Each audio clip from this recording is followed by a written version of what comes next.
Opinion Tamil பார்வையாளர் அனைவருக்கும் வணக்கம். இன்றைய நேர்காணலில் நம்மோடு இணைந்திருப்பவர் விடுதலை சிறுத்தைகள் கட்சியைச் சேர்ந்த வழக்கறிஞர் திரு அகமது சாஹிப் அவர்கள். சார் வணக்கம். வணக்கம். மணி பில்களாக சில மசோதாக்களை ஒன்றிய பாஜக அரசு கடந்த நாடாளுமன்றத்திலே கூட நிறைவேற்றினாங்க. மணி பில்லை பொறுத்த வரைக்கும் ராஜ்யசபால எந்த ஒரு கேள்வியுமே கேட்க முடியாதுன்றது ஒரு ரூலாக இருக்கு. இப்படி நிறைய சட்டங்களை அவங்க கொண்டு வந்ததுக்கு எதிராக நிறைய மனுக்கள் என்பது உச்சநீதிமன்றத்தில் தாக்கல் செய்யப்பட்டிருந்தது. அந்த மனுக்களை விசாரிப்பதற்கு நீதிபதிகளை நியமிக்க வேண்டும், 7 நீதிபதிகள் கொண்ட ஒரு அமர்வை ஏற்படுத்த வேண்டும் என்ற கோரிக்கை நீண்ட நாட்களாக இருந்து வருகிறது. கடந்த திங்கட்கிழமை நேற்றைக்கு கபில் சிபல் அவர்கள் தலைமை நீதிபதி சந்திச்சு இந்த கோரிக்கையை வச்சிருக்கிறாங்க. அந்த கோரிக்கையை தலைமை நீதிபதியும் ஏற்றுக்கொண்டிருக்கிறார்.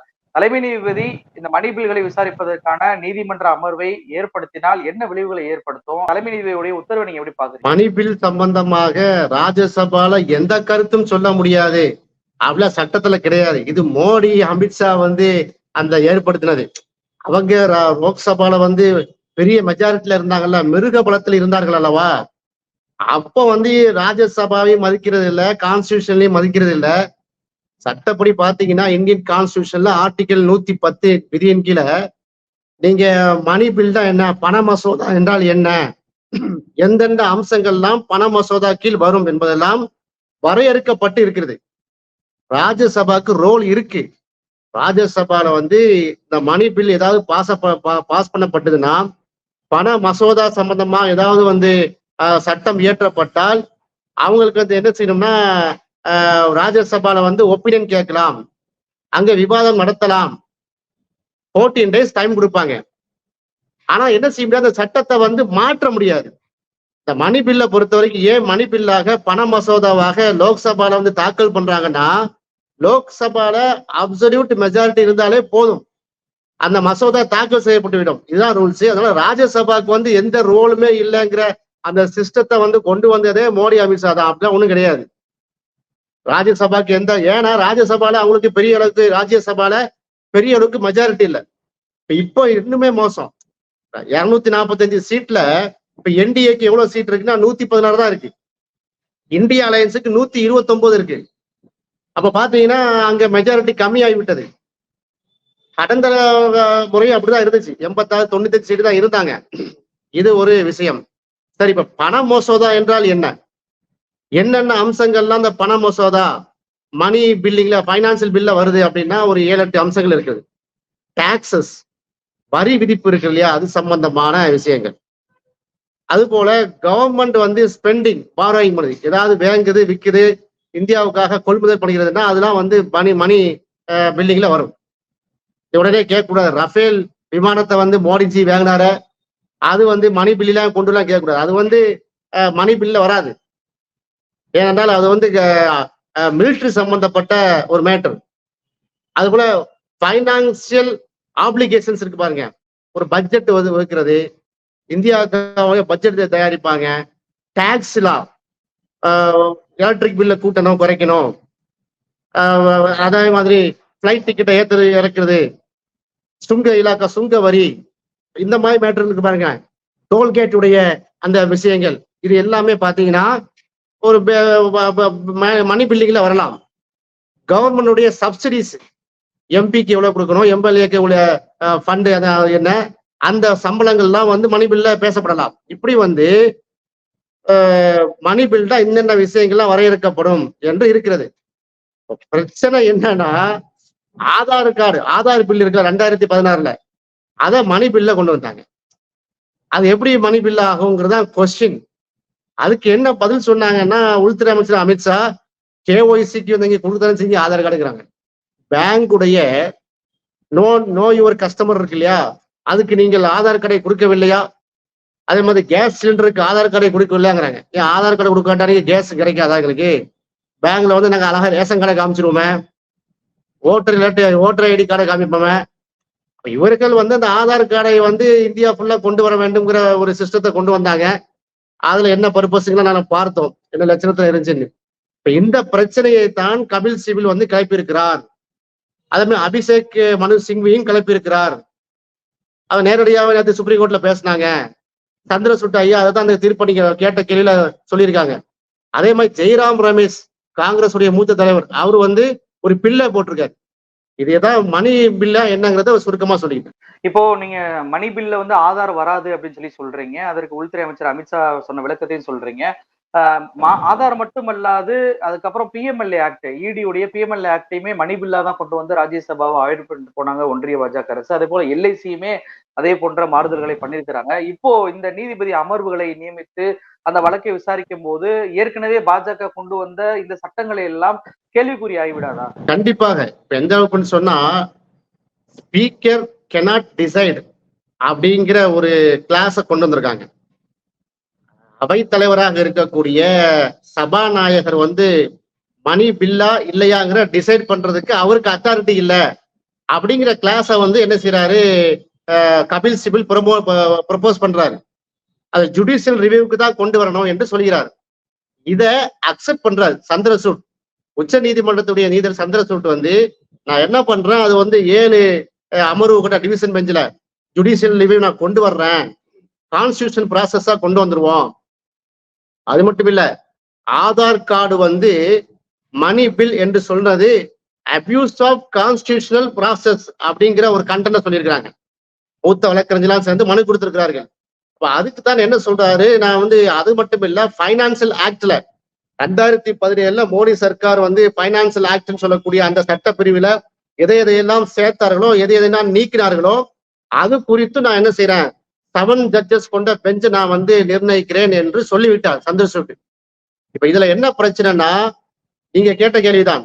இடிக்கு வந்து ஒரு சர்வாதிகார அதிகாரம் இருக்கிறது இல்லையா, யாரை வேண்டாலும் என்ன செய்யலாம், விசாரிக்கலாம், யாரை வேண்டாலும் உள்ள தள்ளலாம், கஸ்டடி எடுக்கலாம்னா இருக்கிறது. அது எங்க வந்துச்சு, prevention of money laundering act PMLA வந்து அவங்க என்ன பண்ணாங்க, மோடி சர்க்கார் இன்ட்ரோடியூஸ் பண்ணாங்க. எதன் கீழே, பைனான்ஸ் ஆக்ட் கீழே தான் பண்ணாங்க. 2019 வந்து ரஞ்சன் கோகாய் வந்து உச்சநீதிமன்ற நீதிபதியா இருந்தார். அவர் பச்சை கொடி காட்டினார். அப்ப இதையெல்லாம் தான் கருத்தில் கொண்டு இப்ப என்ன ஆச்சு, உதாரணம் வந்து எடுத்துக்கலாம், அந்த சாதிக்கு பாசாவா அவர் பேர் என்னது, இந்த ஜாபர் சாதிக். ஜாபர் சாதிக் வந்து மிகப்பெரிய அளவுக்கு போதை மருந்து கடத்தலாம்னா அது பெரிய அல்லோல கலவலப்பட்டுச்சு. இப்ப பாத்தீங்கன்னா அவருக்கு ஜாமீன் கொடுத்திருக்கிறது. ஜாமீன் கொடுத்த பாட்டியாலா நீதிமன்றம், உயர் நீதிமன்றம் டெல்லியில உள்ள இருக்கக்கூடிய என்சிபில இருந்து அவங்க வந்து ஜாமீன் கொடுக்கப்பட்டிருக்கு. ஜாமீன் கொடுத்த அடுத்த நொடியே இடி என்ன பண்றாங்க, இன்ட்ரீன் பண்றாங்க. இவர் வந்து நான் வந்து prevention of money laundering act கீழே நான் அவரை என்ன செய்யறோம், கஸ்டடி எடுக்கிறோம், இவர் ஜாமீன் விடக்கூடாது, எங்க கஸ்டடிக்கு தாங்கன்னு சொல்லி இப்ப ஜூலை 29 வரையும் வந்து அவர் வந்து நீதிமன்ற காலம் வைக்கப்பட்டிருக்கிறார். நான் ஏன் சொல்றேன்னா, பிரபலமான வழக்கு, நேற்று தீர்ப்பு வந்த வழக்கு, உங்களுக்கு புரியுங்கிறதுக்காக சொல்றேன். அப்ப இடிக்கு வந்து அவ்வளவு இமாலய பவர் இருக்கிற மாதிரி கொண்டு வந்த காமிச்சதெல்லாம் யாருன்னா, இந்த மணி பில்ல பாஸ் பண்ண, இந்த பைனான்சியல் ஆக்ட், இந்த ஆதார் மேட்டர்கள் எல்லாம் இவர்கள் வந்து பாஸ் பண்ண போய் தான் இவ்வளவு சீரழிவுகள்.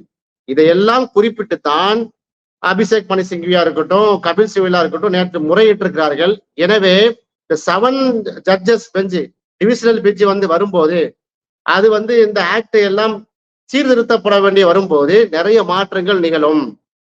ராஜ்யசபால மெஜாரிட்டி இல்ல, ராஜ்யசபால கருத்து சொல்லணும், ஒப்பீனியன் எடுக்கணும்னு வரும்போது அப்போ வந்து நிறைய விஷயங்கள் அடிபடும். ஆதாருடைய அந்த ஆக்ட் எல்லாம் வந்து திரும்ப பெற வேண்டிய சூழ்நிலை வரும், வந்தா நல்லது. அது போக இந்த ஆதார் வழக்கை பற்றி சொன்னீங்க. இந்த ஆதார் வழக்குலையுமே அன்றைக்கு வந்து உச்சநீதிமன்றம் ஆதாரை வந்து மணி பில்லாவே ஏற்றுக்கொள்கிறோம் அப்படின்னு சொல்லிட்டு மெஜாரிட்டியான நீதிபதிகள் தீர்ப்பு கொடுத்தாங்க. ஆனா மைனாரிட்டியாக தீர்ப்பு கொடுத்த நீதிபதிகள்ல அன்றைக்கு, அதாவது இன்றைக்கு தலைமை நீதிபதியா இருக்கக்கூடிய தலைமை நீதிபதி சந்திரசூட் அவர்களுமே அன்றைக்கு வந்து அந்த ஆதார் மணிபில் இல்லை என்று தீர்ப்பு கொடுத்திருந்தார். இந்த சூழ்நிலையில மணிபில் இல்லாத மசோதாக்களை எல்லாம் தலைமை நீதிபதி இருக்கும் போதே கொண்டு வந்து விட வேண்டும் என்று காங்கிரஸ் கட்சி வரவேற்கிறது. ஓய்வு பெறுவதற்கு முன்பு, நவம்பர் மாசம் ஓய்வு பெறுவதற்கு முன்பு நீங்க இந்த அறிவிப்பை வெளியிட வேண்டும் அப்படின்ற நம்பிக்கை எங்களுக்கு இருக்கிறது அப்படின்னு சொல்லியிருக்காங்க. இதை எப்படி பாக்குறீங்க? சட்டப்படிதான் நடக்க முடியும். உச்ச நீதிமன்ற நீதிபதி வந்து வானத்திலிருந்து குதிக்கக்கூடிய இல்ல. ரஞ்சன் கோகாய் ஆட்கள் இருந்தாங்கன்னா அவருடைய முகத்திரை கிழிக்கப்படும். இன்றைக்கு வந்து ரஞ்சன் கோகாய் உச்ச நீதிபதியா இருந்தாரு. பாபர் மசூதி வழக்குல எப்படி தீர்ப்பு சொன்னார், பாபர் மசூதி வந்து ராமர் கோவிலை உடைத்து விட்டு கட்டியது இல்லை, அதுக்கு எந்த ப்ரூஃபும் இல்ல, ஆர்காலஜிக்கல் சர்வே ஆஃப் இந்தியா வந்து எந்த ப்ரூஃபையும் தரவில்லை, அது ஒரு கோயிலை இடிச்சிட்டுலாம் கெட்டல, இருந்தாலும் ஒரு பிராக்கெட் போட்டு இது பெரும்பான்மையான இந்து மக்களுடைய நம்பிக்கையா இருக்கிறது, நம்பிக்கை அடிப்புல விட்டு கொடுத்துருக்கப்பா, நீங்க வந்து தள்ளி போயிருக்காரு. சொல்லிய கையோட இப்ப எங்க போயிருக்காரு, அவரு ரிட்டையர் ஆன பிறகு பிஜேபி உடைய மினிஸ்டர் ஆயிட்டாரு, எம்பி ஆனாரா இல்லையா? அப்ப இது காலம் சக்கது. அப்ப அதே மாதிரி சந்திரசூட் இப்ப நியாயமா இருக்கிறாரு. நீங்க சொன்ன மாதிரி ஆதார் கார்டு வந்து ஆதாருடைய பில்லு வந்து மணி பில் இல்லை என்று தீர்ப்பு சொன்னதுல வந்து அவர் ஒரு ஆள். அப்ப அது இருக்கிறதுனால கண்டிப்பா நியாயமா வரும் நம்ம எதிர்பார்க்கிறோம். பல வழக்குகள்ல வந்து ஆளுகின்ற பாஜக அரசுக்கு குட்டு வைத்திருக்கிறார். அப்ப அந்த அடிப்படையில ஒரு சரியான தீர்ப்பை தருவான்னு நாம் நம்புகிறோம். இருந்தாலும் நம்ம என்ன சொல்லணும்னா சந்திர சூட்டை மட்டும் நம்பி நம்ம இந்தியா கிடையாது. சட்டத்தை நம்பிதான் இந்தியா, கான்ஸ்டியூஷன் நம்பிதான் இந்தியா. சரி, லோக்சபால எங்க மெஜாரிட்டி இருக்கு? ஒரு பேச்சுக்கா வச்சுக்கிறோமா, லோக்சபால மெஜாரிட்டி இருந்தாலும் வந்து வெற்றி பெற்று வரலாம்னா நிதிஷ்குமாரை வலது கையில பிடிச்சுக்கணும், சந்திரபாபு நாயுடு இடது கையில பிடித்துக் கொள்ள வேண்டும். அப்படி பிடித்துக் கொண்டுதான் என்ன செய்ய முடியும்? மைனாரிட்டி மோடி அரசு எந்த பில்லை நீங்க பாஸ் பண்ண முடியும்? இதான் நிலைமை. அப்ப அதனால லோக்சபால வந்து விவாதம் வரும்போதே கூச்சல் குழப்பம் வந்து விடுவேன். இதெல்லாம் தான் கடந்த காலங்கள்ல நம்முடைய பி சிதம்பரம் போன்றவர்கள், ப சிதம்பரம் போன்ற மூத்த பார்லிமெண்ட் சொன்னாங்க. நாங்க பைனான்சியல் மினிஸ்டரா இருந்திருக்கிறார், நிதி அமைச்சராக இருந்த ஒரு அனுபவத்தின் அடிப்படையில் அவர் சொன்னார். ஆனா அவங்க வந்து கேட்கவே இல்லையா, எந்த ஒப்பீனியனும் எடுக்கவே இல்லை. சகட்டு மேனிக்கு என்ன பண்ணாங்க, எல்லா பில்லையும் பாஸ் பண்ணிட்டு போனாங்க. அதோடைய விளைவுதான் இது. இப்போ ஒன்றிய பாஜக அரசை பொறுத்த வரைக்கும் அது கூட்டணி ஆட்சியாக இருந்தாலும் இந்த முறையுமே மணி பில்களாக சில விஷயங்களை கொண்டு வருவதற்கான வாய்ப்புகள் இருக்குதானே? அப்படி மணி பில்களாக கொண்டு வருவதான வாய்ப்புகள் இருக்கும்போது அதற்கு முன்பே இந்த அரசியல் சாசன அமர்வை நியமித்து வழக்குகளை விசாரிக்க வேண்டும் என்ற கோரிக்கையை மக்கள் தரப்புல இருந்து வைக்கிறாங்க. இது எப்படி பாக்குறீங்க? விரைவிலேயே அந்த அமர்வு கண்டிப்பா வைக்கணும். மக்களுடைய கருத்து தானேங்கிறேன். நான் என்ன சொல்றேன், மக்களுக்கு முதல்ல மணி பில்ல என்னன்னு முதல்ல தெரியாது.